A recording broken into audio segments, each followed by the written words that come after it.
very much. My name's Simon Gordon. I'm the, I guess you could say I'm Juniper's product manager for storage and indeed strategy person for storage. I'm going to have a couple of people helping me today.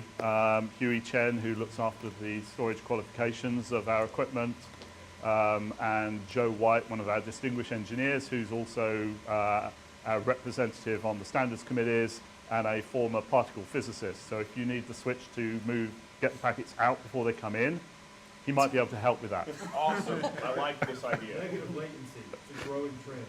So Temporal defined networking.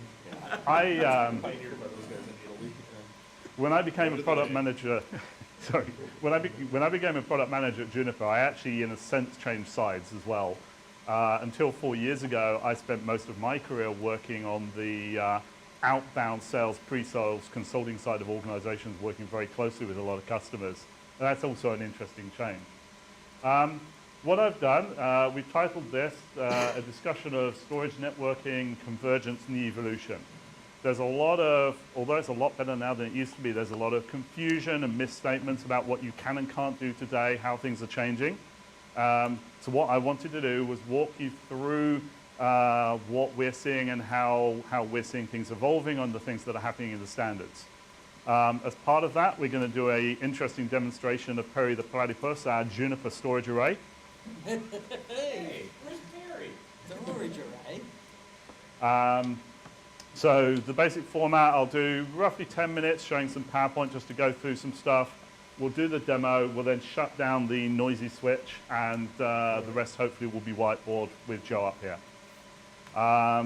Just for information, I have 2 slides in here just giving lots of external information that we always point people to. There's a lot of good resources out there, and also a bunch of white papers that we have, and indeed mentioning one that's coming out.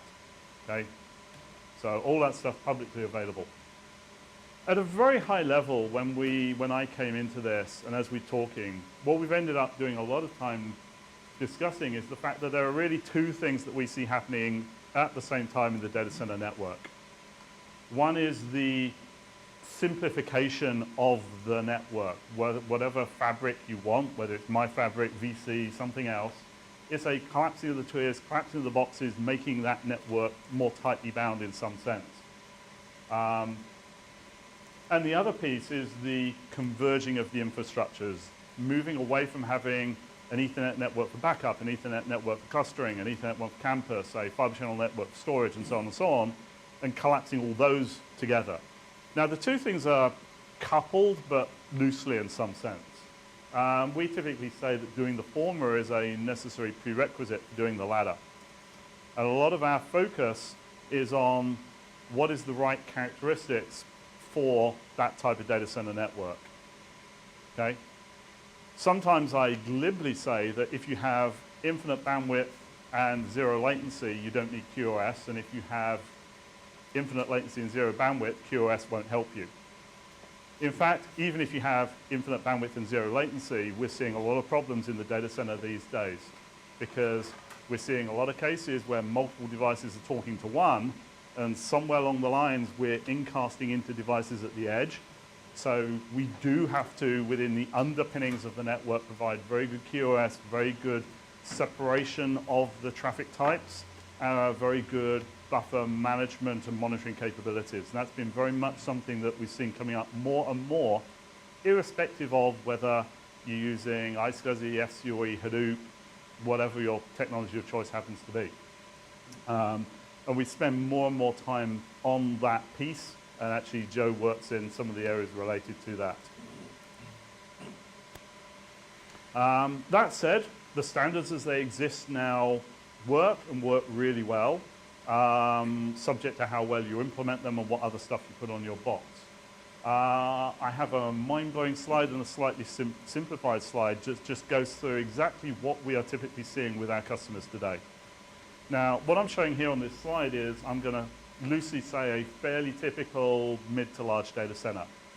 I've got a number of areas in the data center with racks of servers, and I have somewhere at the end of the data center my traditional fiber channel SAN with tape and disk.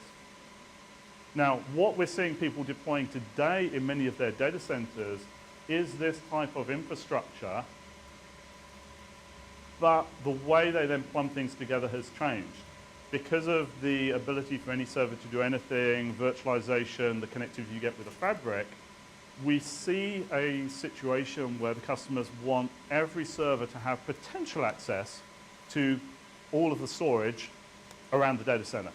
And we increasingly see that a need for different types of storage running over different protocols within the same data center. So what you see here is, yes, off on the right, there's fiber channel SANs, but in the middle, I'm also showing in-server storage, in-rack storage, end-of-row storage, big data storage. And increasingly, we're seeing all this stuff munged up together. And different people are managing things in different ways.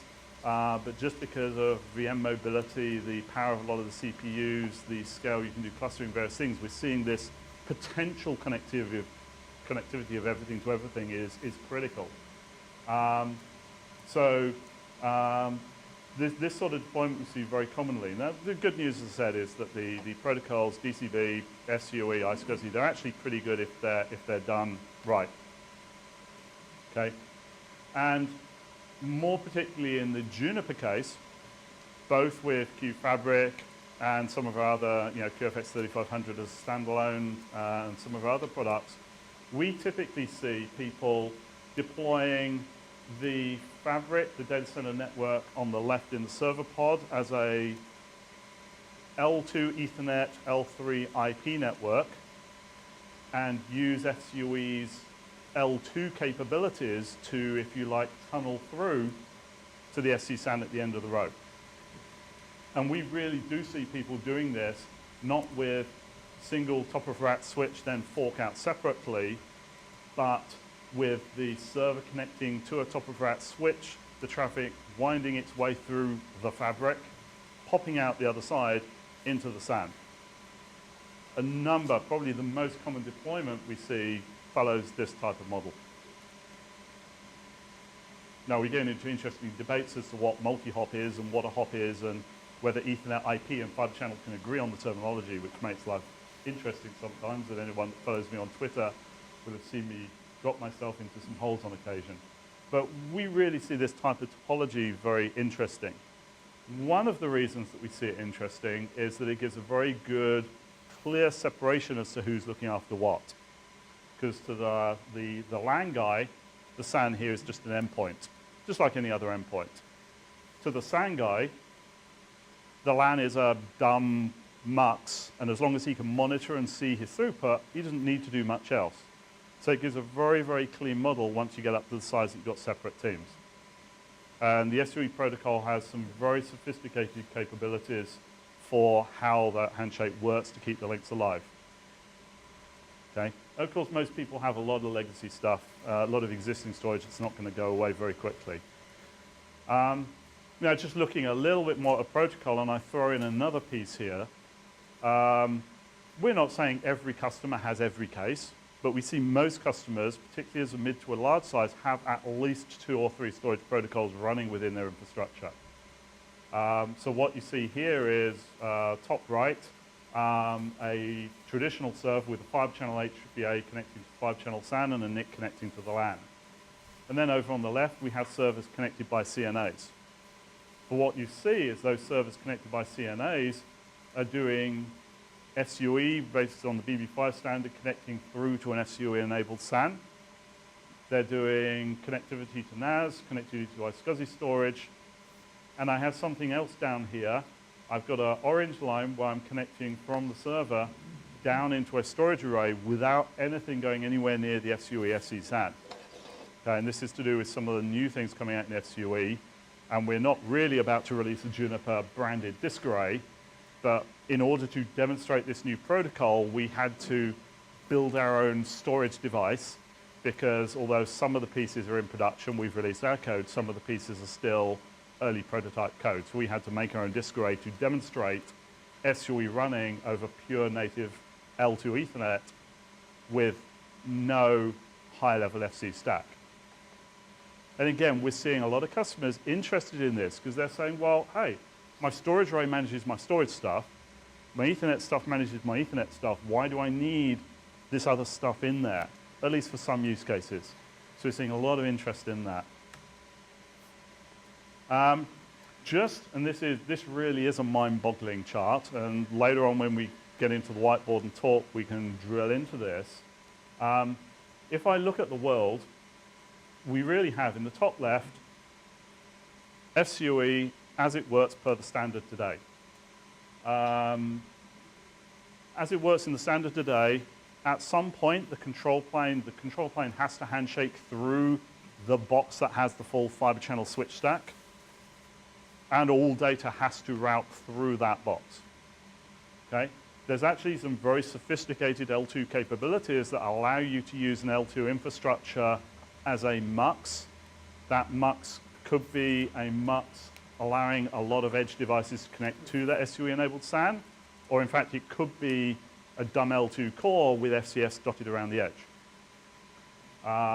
There's some very sophisticated heart beating going on that we can monitor and manage to see the health of those sessions through there. But if you were to put FCoE storage on the same L2 domain as the FCoE server, all of the traffic would still be hairpinning through the guy that has the rest of the stack. FCBB6 brings a whole bunch of new options out there, and we've been heavily involved in the FCBB6 standard. Okay? One of the things it brings in is the ability to, I'm going to loosely say, separate the fiber channel forwarding from the higher level fiber channel services so that you can have boxes sitting, this is the bottom left, you can have boxes sitting across the data center that are forwarding based upon the fiber channel address, but which are not consuming domain IDs. There's still a whole load of control plane chatter going on because they're running a cluster switch stack delegated off the FCF, but it's separating things and breaking some of the scale boundaries. It is pulling a lot of fiber channel ness across the data center switches. The other key thing that's happening in BB6, and this is the demonstration that we're going to have, is the ability for FCoE devices to talk to each other within an L2 domain without having to have anything else out there. Now, the way I look at it, this is exactly what happens with IP when you're within an L2 domain. You don't have to go through the router. You don't even have to ask the router how to find the other guy. You have some protocols in there that allow you to discover people within your L2 domain. Actually, in the 5-channel case, even to work out their own addressing schema within that domain. Of course, that L2 domain could be a physical domain. It could be a logical domain, a VLAN. The really cool thing is that the standard also allows you to arbitrarily mix and match these things, and everything in SUE gets driven off L2 domains. So what we are seeing, and if I went back to the original picture, is people today very much doing a cap and manage, making sure everything can see everything, whilst they look at how the protocols are evolving. Do they want to use iSCSI, NAS, FCoE? Where do they want to use them? And then, over time, migrating stuff. And one of the real decouplers here is with virtualization and orchestration, customers are now finding it's actually very, very easy to be agile and move VMs from talking to one array on one protocol to another array over another protocol. It's a very, very simple thing to do. So this is the space that we'll whiteboard around, and we can drill in and talk about some of the clever things that we're putting in there, which we see as being really sophisticated later on. Now, with the BB6 model, basically the stuff comes up, it sorts out its local addressing schema, and then connects to what it wants to connect to. On your storage array, the storage array has all its security to control who's actually allowed to connect in. And just like the existing FCoE standards, we can snoop the discovery process, FIP snooping, to secure the network, to learn who's talking to what, set up those virtual tunnels, and to monitor the heartbeats. So all that stuff works, giving you a very, very easy, manageable network. Great for low end, great for in-rack storage. And because you get to use all your normal L2 and so on, actually you can potentially scale this a lot further than was originally intended because of some of the features that have gone into BB6. So what I'm going to do now is hand over in a few minutes to Huey, who is going to do a demonstration of this working. Now, we did this demo actually at the Intel Developer Forum a few weeks ago. It accidentally happened to be the same week that someone was releasing another box. It really was coincidence, I wasn't aware. I should have been, I used to work there once. And what you see here is just our, we're not even bothering with QFabric. This is just our standard QFX 3500 as a standalone switch, running data center bridging to separate the traffic onto different queues with different buffer space, with different bandwidth allocations. And what we'll see is the server passing S3 traffic through that switch as well as passing IP traffic with no Brocade, Cisco, QLogic, anyone else's fiber channel switch in there. And what you'll see as we go through with the CLI and some of the management tools is the fact that you can see the traffic, you can see it working, you can see the separate traffic, and manage and monitor. And a lot of these capabilities are important, FCoE or iSCSI or NAS. So how are we going in just getting things running? Now, you nearly ready? Not yet.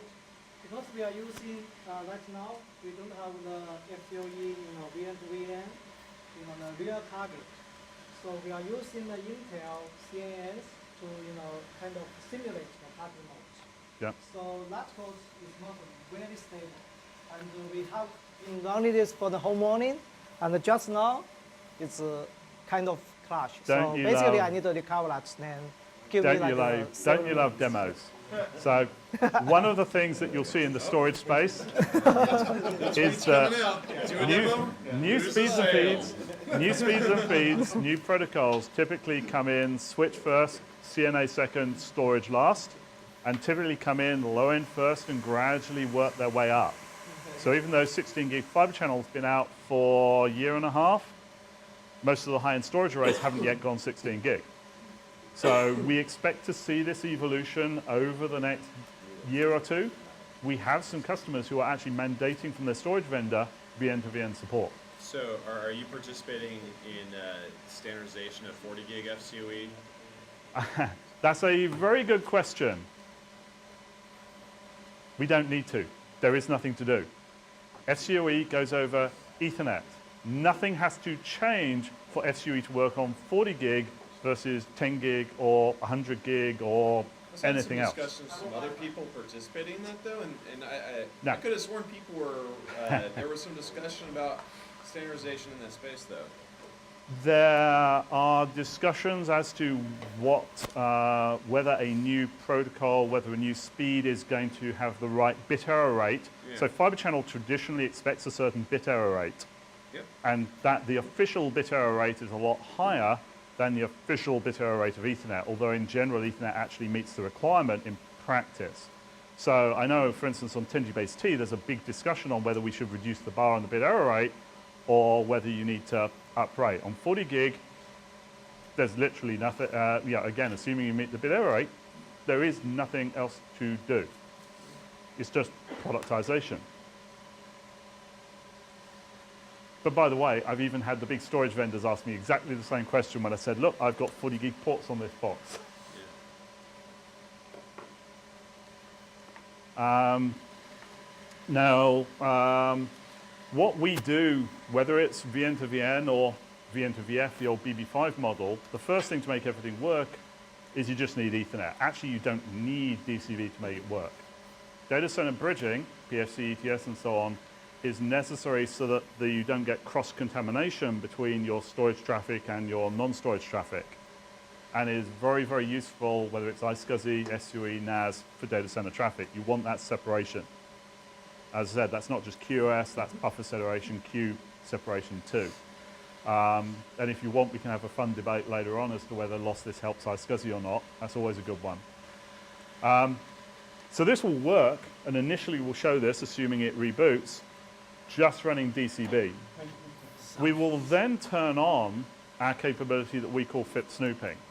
Now in the press, FIP snooping is talked of as something that just gives you perimeter protection to make sure that things don't talk to each other that shouldn't. Okay? The reality is a well-built FIP snooping does a lot more than that.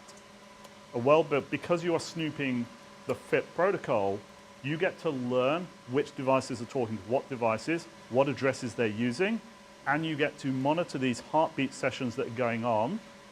And if the heartbeats exceed the official time period, so each heartbeat is every 8 seconds, if you don't see one in 20 seconds, the session's supposed to be killed, we proactively take out the filters to make sure that the session is shut down and there are no security loopholes. In our VN to VF code, we've been supporting this for now nearly 2 years. For VN to VN, we only released it in the summer and there weren't any production arrays for us to test it on, so it's likely that although we'll start to see us learning, that at some point the session will shut down because we're using early drivers. How are we going, Huey? Nearly there? It's almost there. Almost there. So I'm going to throw out one thing. Just bear in mind, irrespective of Hadoop, FCoE, iSCSI, bear in mind, bandwidth doesn't help. Incast is increasingly a problem. Queue separation, buffer management, and monitoring is increasingly critical. And we first thought it was just something that had hit us in high-frequency trading. Then we saw it with Hadoop. Then we've seen it, and we see it with scale-out disk arrays. We're seeing it come up more and more, which is why we put a lot of those features in our box. It's doubly important when you're doing the I/O convergence, because as soon as you're doing the I/O convergence, you've got separate queues with separate buffer anyway, so if you don't have the ability to change that configuration, you're going to be configured for the 60% case, and 40% of people, there's wasted buffer. So our standard configuration works really well, but then we have good monitoring, we have the ability to adjust how much is here versus there, depending on what your deployment case is, and we built some very good best practices as to what we've seen as useful, and this has come up in a number of sectors. Any other questions while we're waiting for this? Otherwise, if it's still not up, then we'll grab Joe up and talk about anything else you want, or talk about what we're doing within T11 as a standards committee. No other questions? So when you're talking about removing the need for the domain ID in FCBB6, Yep. it's kind of implemented using NPIV in the classic fiber channel framework, Yeah. or at least the same angle. No, so it's important to understand this is very, very different. So MPIV was originally used for servers to allow separate VMs to appear as separate physical devices on the network. No. MPIV. In network port virtualization, it was used to be in large fiber channel networks where you have MPIV was originally developed for IBM Z series, if I remember correctly, so that each virtual server could appear to the storage array in the network as a separate independent device. The MPIV protocol was then used to create a type of device called an M-port virtualizer, where that device takes loggies on one side, converts them to F-disks on the other, and load balances. And that was first used when the use of fiber channel blade switches caused the fiber channel networks to get too big to make them disappear. So that helps you with the domain ID problem. Doesn't help you with local switching if you happen to have servers and storage locally. You also have quite a lot of fiber channel nests on the box because it's doing fiber channel based load balancing. It's typically session based. There's a lot of ifs, whys, and buts. This is why we have preferred the FIP snooping bridge, or as we say, FCoE transit switch approach, because it gives a better separation. You get with Ethernet to Ethernet to make use of lag for load balancing. You include exchange ID in your lag, you get exchange-based load balancing, just like you do fiber channel switch to fiber channel switch. You get the monitoring because of FIP snooping, but you avoid the management overlap problem. And you fundamentally get to have a box that needs fewer gates on the ASIC, which means we make more money. Or you get the box cheaper. We can debate which. Now, the ongoing debate, as the slide that I showed earlier, is in the new world of BB6, how does FDF sit in versus the use of more L2-ness? Okay, and the interesting thing is the use of L2-ness does allow you to grow that network a lot bigger, whether you want to do it with some FCFs or without SCFs, without the need for a single FDF in the infrastructure. And just like the implementations of Trill, the feeling I have is that no one is going to support heterogeneity of FDFs and FCS just as they don't support heterogeneity of FCS because of the complex exchanges going on. Whereas leveraging the L2-ness, just like with Ethernet and routers, makes it very easy to have, much easier to have heterogeneity. So we strongly feel that this is a very useful, interesting way to go. And potentially with some of the other disruptive interests may become even more interesting over time. Is it up? No! I'm sorry. Probably, yeah, just go to, I can do that later. So because, Okay. yeah, something So we'll kill it to kill the noise. Within T11, we've been doing a lot of work in 2 or 3 areas. One area we found on BB5 is that the standard was ambiguous on exactly what the requirements were on the Ethernet network. Deliberately so. I mean, I'm not calling fault. There were 1 or 2 areas it should have been more accurate. So one of the things we've been working on was a informational annex, or Joe's been working on, was an informational annex to clarify what's a must and what's not a must and what the implications are of some of the different decisions. The other area we've been working a lot is the VN-to-VN capability and the ability for auto-discovery of VLANs and some of those things, which is really interesting. We've also been helping out on the FDF discussions as to how FDS should work and cooperate. So you're talking about a lot of things you're doing. Yep. Sorry, I have a really hard time hearing. Sorry, let's shut the switch down. Right? just Unless give it- it's almost there? Yeah, I Okay, think I yeah. can. Oh, okay, Yeah, if it's up, it's then okay. let's do the demo. So I have one question, Yep. if you don't mind. So No. Target is talk about rebooting, so- all the things you're doing to, Yep. frankly, there's not a lot of really large fiber channel networks out there, but there are, right? And some of the technologies are replicated, or protocols are at least the intent are replicated. You're talking about BB6, of simplifying the domains and getting these really large L2 domains. Yep, You hinted at buffer management. yep. And as we're adding more devices and extending the number of hops from our initiator to target, is there anything that Juniper's doing or you as a standards body are doing to address, in my opinion, a gap in like what we used to have with buffer-to-buffer credits? Yeah, so I hand over to my distinguished engineer and give him a mic, because that way we can, Oh, yeah, sorry, we should have mic'd him up earlier. that's right. So you're absolutely right, and one of the interesting things is Ethernet typically needs, even ignoring the separation, Yeah. needs 2 and a bit times the amount of buffer to do the same distance as 5-channel without lossless. And then if you want to avoid cross-contamination, you need more, because you need this and you need that, and you need to make sure you don't have problems. Yeah. Okay, So, which area do you want to tackle first? Well, it's really a softball question, but mainly about buffer-to-buffer credits. What you're doing to improve the issue or address the issue of buffer management on a networks that actually are scaling large with FCoE. Right. So,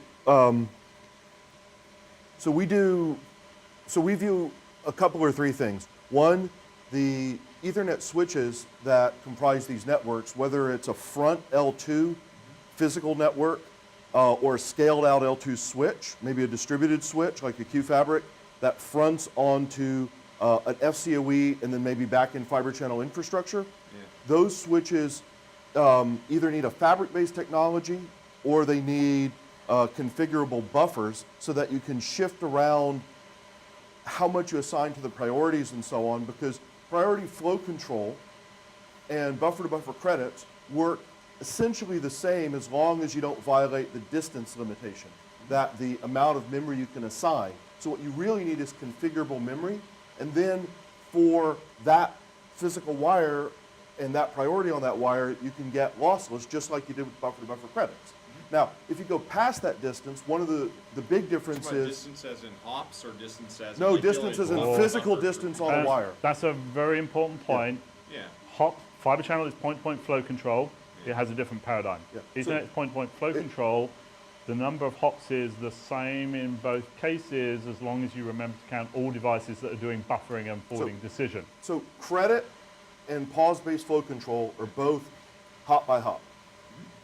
They both have a back pressure congestion spreading mechanism. Both are vulnerable to the same kinds of microbursts causing congestion spreading and or sustained congestion causing certain kinds of head of line blocking. Depending on where the bottlenecks are, we could draw some pictures.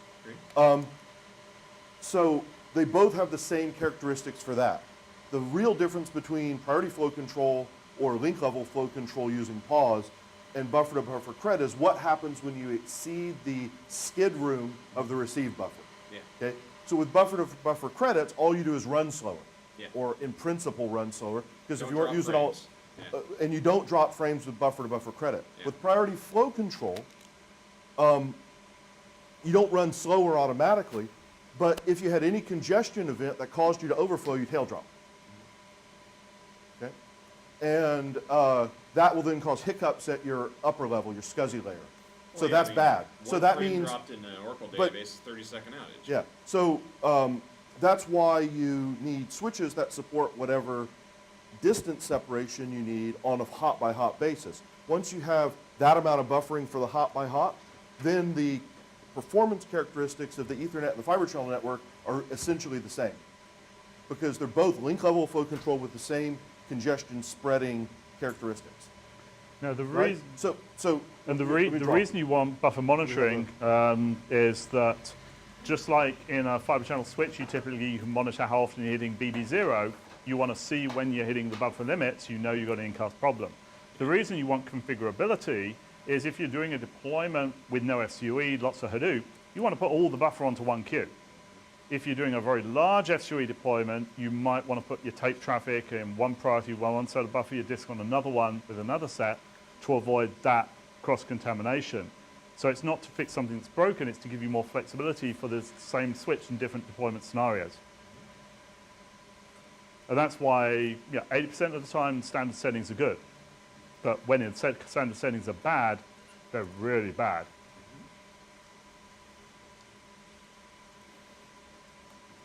So if I have a line here, this is credit available. Okay, so in a buffer to buffer credit based system, you set up a credit available. This gives this guy a count, like 16. That means he can send 16 frames.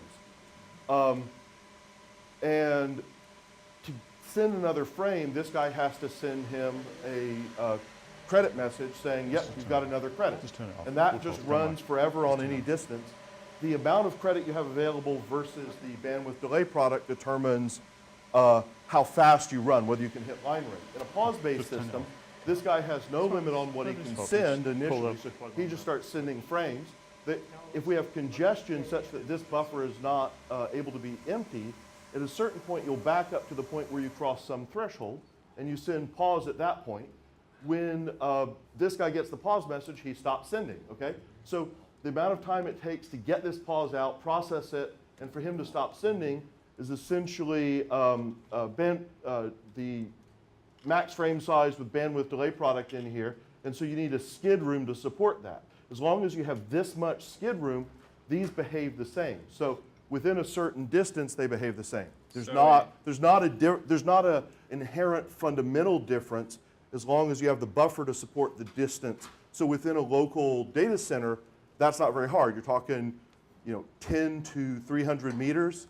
Most switches can configure a reasonable number of receive queues at that distance. So in English, of people who don't know SCSI primitives, the special things that you're doing to make this happen is to allow the configuration of your queues to adapt for many different data types. So What are you doing specifically to help this? So this case is where you want to run.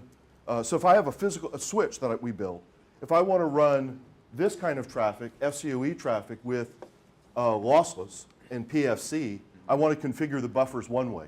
If I want to run video distribution TCP sessions at tens of thousands of TCP connections over best effort, where I want to configure the buffer a different way. So I want to reassign the buffer between best effort queues and priority flow controlled queues to meet the configuration. So having the flexibility in the switch is one advantage. So The are key you thing- doing this dynamically It's, in your fabric? So there's some stuff we do dynamically, there's some stuff you have to ring fence. And that's actually a really, really good question because we find even the best QS guys miss this. Okay? There is such I'm a sure thing. a number of you know that, for something like a SCSI in the router domain, you have deep buffers, you know that you're going to get lossless 99.9% of the time, because you got deep buffers, and most of the time you can absorb it. But just having deep buffers, but they're shared and anyone can use them, there's always going to be that corner case where something goes wrong. The only way for true lossless is to ring fence some of that buffer. So when you want it, you have to ring fence it. If you want 2 independent lanes, you have to ring fence more. If you don't want it, then that ring fence buffer is wasted because it's ring fenced, which is why the configurability becomes important for the deployment type. right. And so it's not dynamic. It's not like sometimes you have PFC traffic and other times you don't on the same wire, and you want the system to dynamically figure out what you're doing and adjust the buffers accordingly and all that. That's not, that would be problematic for a lot of deployments if you try to go that route. But having the ability to set up portions of your switch to work one way versus the other, or put the switch in this deployment, you set it up one way, and the other deployment the other way, is very important. Now, actually, Because the same physical box supports the minimum multiple. ring fence has to be hardwired.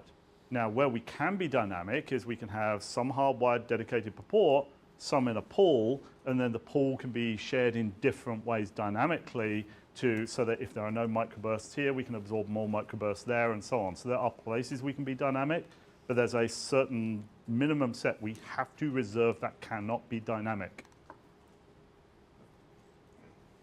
That come near? Yeah.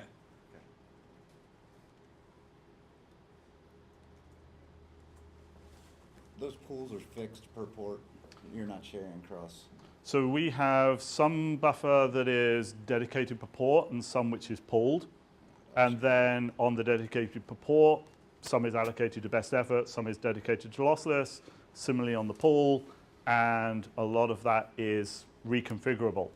Now on best effort traffic, the reconfiguration is most useful on the egress side because the problem you most often have is an incast problem where you're going out, multiple devices talking to one. If you have a speed mismatch from 10 to 1, you've got incast. If you've got 3 devices talking to one, then that's where you get the microburst. If you've only got 1 to 1, it doesn't matter what size the burst is, it's going to flow out as quick as it comes in. And by microburst, we mean essentially short time intervals of correlated traffic where you're overall undersubscribed. So if I have a system that's overall, none of the ports are running at max, but I have a many-to-many communication relationship, you can get time periods where, like, let's say 16 guys are sending to one output port essentially at the same time. So you have these little blocks of data all overlap, and you can get temporary backup on there, which then goes away. And so if you look at the average utilization, you don't see any problem. And you're like, why am I seeing weird application behavior? Why am I seeing weird database blips that I can't recover from for half an hour till the load changes? My network is not saturated. I don't have any drops. I don't have any problems. And it's because you can get latency bubbles and things in the output because you have these bursts going to certain output ports where it matters. And we see this in a number. We see it's not everyone cares about this, but we're starting to see more and more discussion about this with our customers and so on. So, in that case, averages are for average people, right? Yeah. What do you have special instrumentation, special visibility in your overall queue depth, and it flows across the network? That Yeah, you've we're got working. back and forth? We're working on adding a number of kinds of instrumentation to detect and monitor and report on these sorts of things. Because we're starting to recognize their importance for real deployments. One of the interesting things is even in small, medium customers, this is coming up. If you think about a scale-out NAS array or a scale-out iSCSI array, and actually you see it in pure fiber channel 2 now, then device asks for some data, several nodes start throwing stuff at him, you got an incast into the server. Yeah. So if So you we've actually distribute had it data come up in around, that which is place too. great in terms of accessing the data from your disks and protecting it and so on, if it's scattered around in just the right way and you ask for just the right stripe, which it would be hard to set up so that never happens, you can then get these bursts correlated. Well, it's set up on purpose. Unified namespace. Yeah. It's software and hardware implementations of unified namespace, and the combination of that with ever-increasing CPU network adapters with solid-state disks in the back end. Yep. You can torch a network in seconds. Absolutely, and this stuff's It's coming up common. and up. You can do it from the cheap stuff around the corner. Yep. Yeah. And we have some of these capabilities on the EX switches as well for reconfiguring the buffer, not just on QFX and QFabric, because for exactly those reasons. It's happening more and more often in more and more cases. That, and then, like I say, adding monitoring is something that we're doing going forward.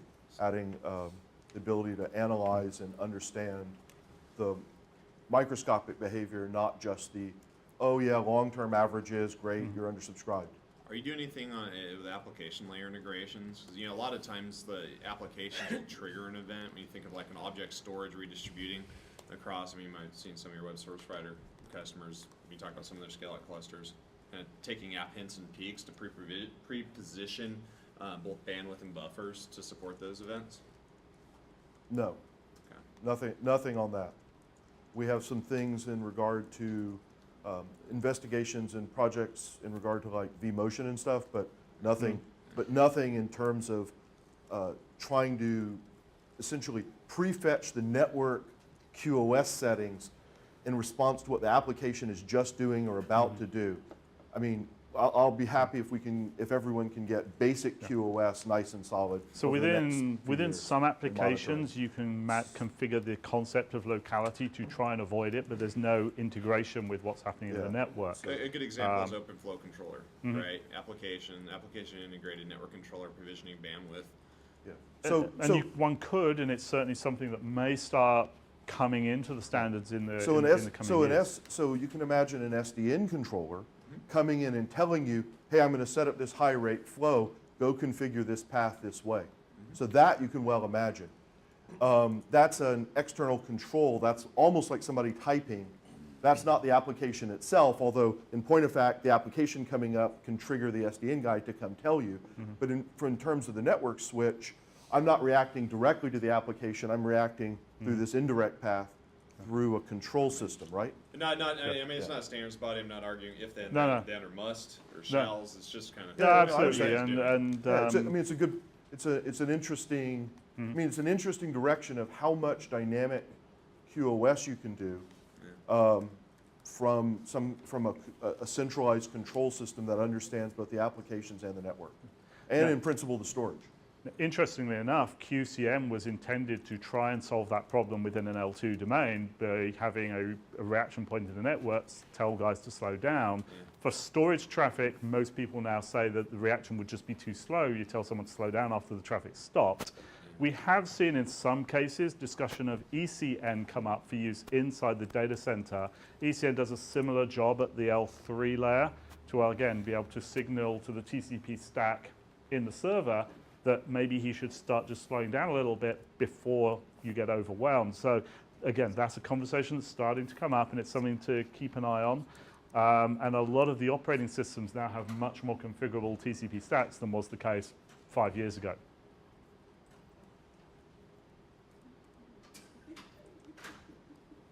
Anyone who doesn't know SCSI primitives want to talk? But you're absolutely right.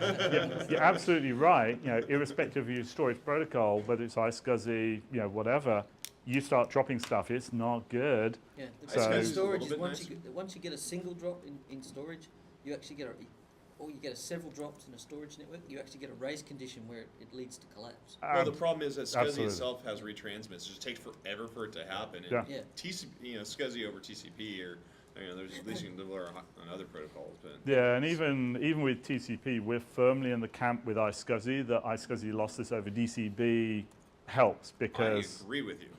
great.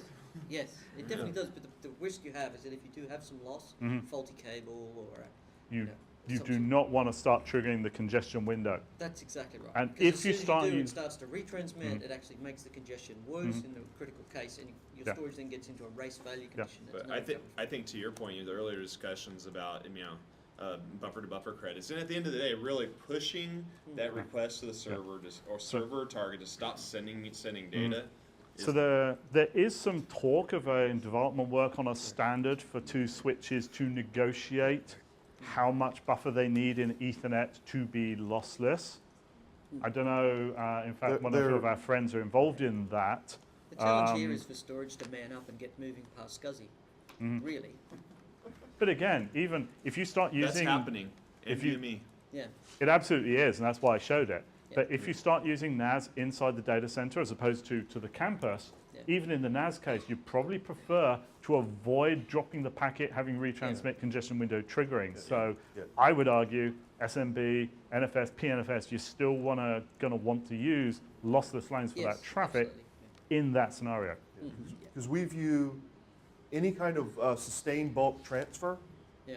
which in a local data center, anything where you want to move data, big data, you don't really want glitches in shoving your data to your Hadoop nodes because that plays havoc with your scheduling for your MapReduce functions that you've carefully written to run all in parallel. Yeah. And now you have the central scheduler. Well, if you start taking big glitches and shoving the mass volumes of data to the guys who are going to do the analysis, then you now have to take all that into account. Yeah. Or you have to run your network way underutilized, which no one wants either. Well, that's what we do today. We create dedicated storage Ethernet networks, Yeah. Right. which have And- full bandwidth from site to site, and the storage array can't saturate the bandwidth. And would you rather have a network that can support virtualization of the physical wires with enhanced transmission selection, doing Well, output the answer is I scheduling? would, And, but I yeah. can't have a grown-up discussion with most storage admins. Yeah. So we have those conversations Can't regularly. share a storage network. But- It's got magic powers. Unicorns race up and down it, singing happy songs. No, I agree. One of the interesting things is Into the light.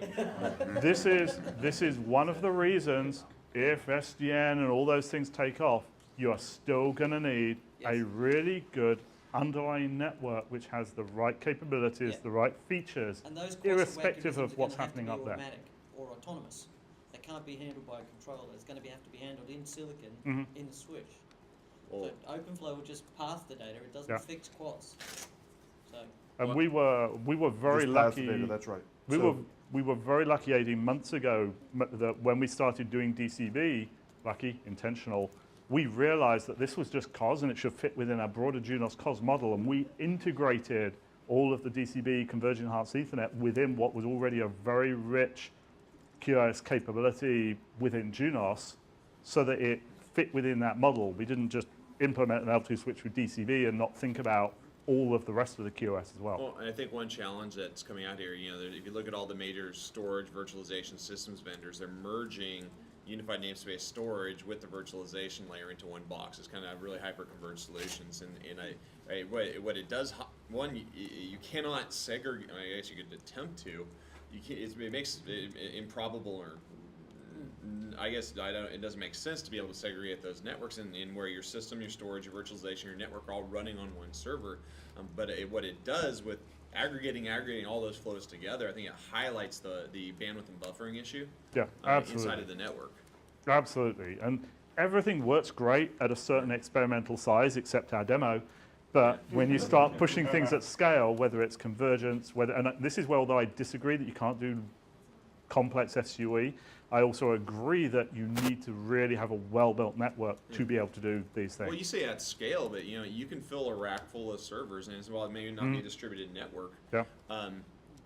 things that you bring up Hadoop, Hadoop cluster buffer management issues in Hadoop clusters, and the variable nature. Right, you used to have these clusters did one thing, did it well, were fairly well managed, and then this SAP admins figured out they could go ahead and pop it into their SAP clusters and pre-munge their data. Right? One of the really Main early workloads. funny things we saw last year, and we have a white paper on Hadoop, it's actually mentioned on the slide. Yeah. When our first customers started taking Hadoop from 1 gig to 10 gig, they said, it's not going 10 times faster. I've got spare CPU, why is it not going 10 times faster? I've got 10 times more bandwidth. Math. Yeah. There's white papers that tell the theoretical band that you can do the math if you know your frame size, your round trip time, and the square root of your loss. You can generally figure out your TCP throughput. I was told there'd be no math. Sorry, math's hard. So that's why we have a lot to do, no matter where the world goes. So driving it right back, what's Juniper doing to make all that better? Well, we're aware of the Define problem. which piece of all that? Well, I mean, that's by the way the definition of a giant softball. Yeah. It is. So we're looking at the bigger picture. We're spending a lot of time talking with the application guys, with the Hadoop guys, with the different storage guys.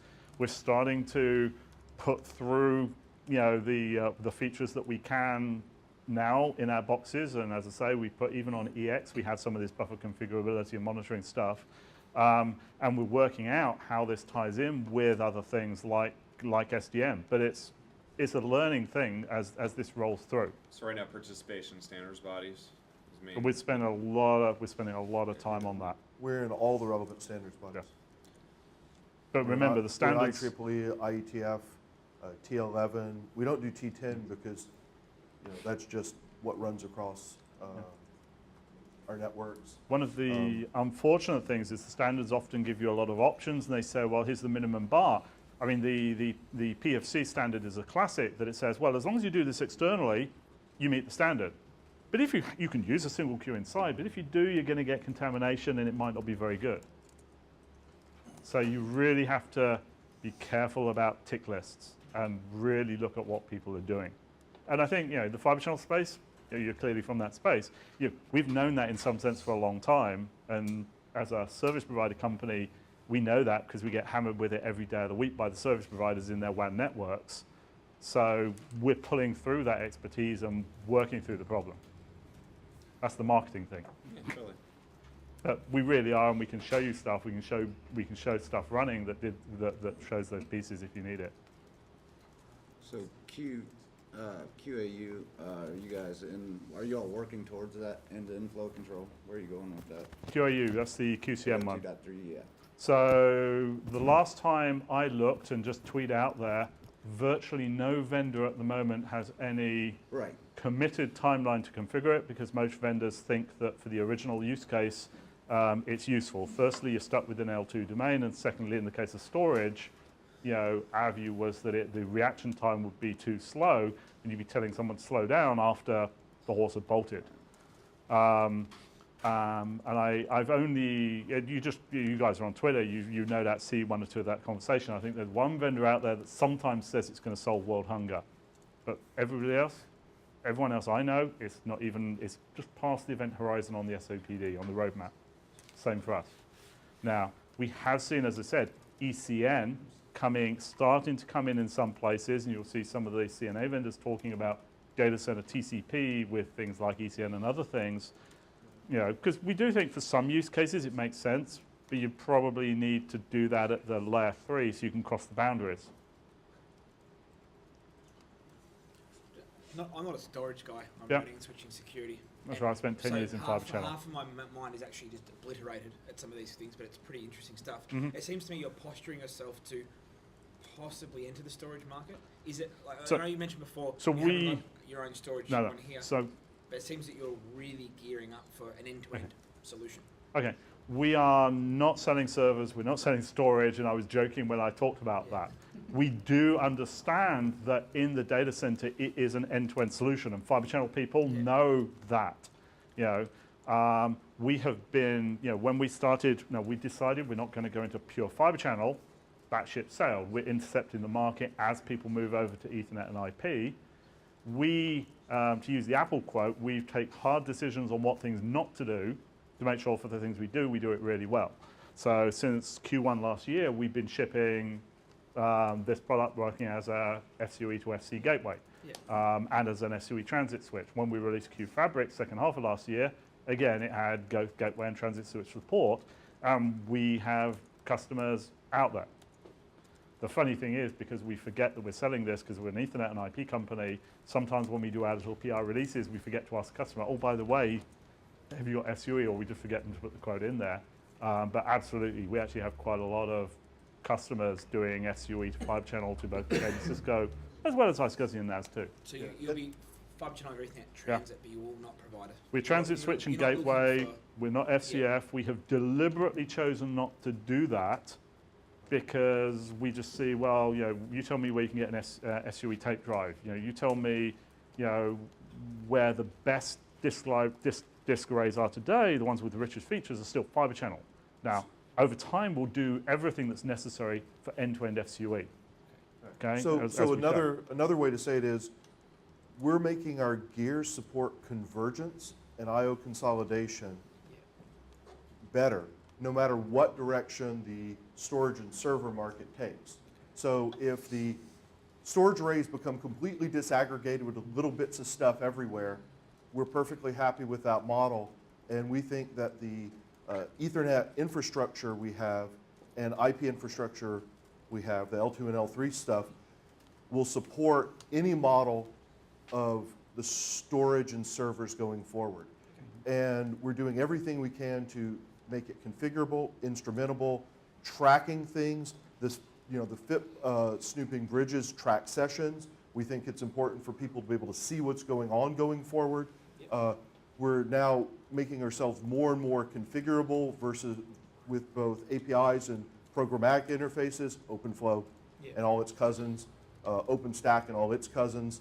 At the same time as basically making the hardware be able to be very, very flexible so we can support all the different models. Because one of you guys can tell me which model is going to be the true model for storage going forward and which protocol, then please, let's start a company. It'll make my job a lot easier. There isn't a way to predict. So we're trying to plan for all of them. And our unique value is that we're not invested in any particular endpoint technology. Plus, we have a lot of expertise and experience in building very, very fast, flexible hardware, because we've had to do that for our traditional router markets for years. So it sounds kind of amorphous, but it's really not. We're specifically building actual features into our gear so that we can support all the models going forward. So with that, true protocol agnostic. And we have some views about, if I say deployment A, deployment B, deployment C, we can give you a definite view of, oh, we think this set of protocols and technology works and switches work well in A, this other set works well in B, this other set in C. So we have very definite views on, you tell me the scenario specifically, you tell me what you're at, and we can tell you where we think that sweet spot is for doing very, very efficient networking. This is why all of our slides put in, slide decks with customers. We have in those couple of slides with hero resources, his external resources. Joe and I next week are presenting at SNW, because there's a lot of learning everyone's got to take, and we need all the input. So with that, we should pass over to the next piece. We'll be around for the most of the afternoon, and you can always communicate with us out of band anyway. Thank you. Thank you, guys.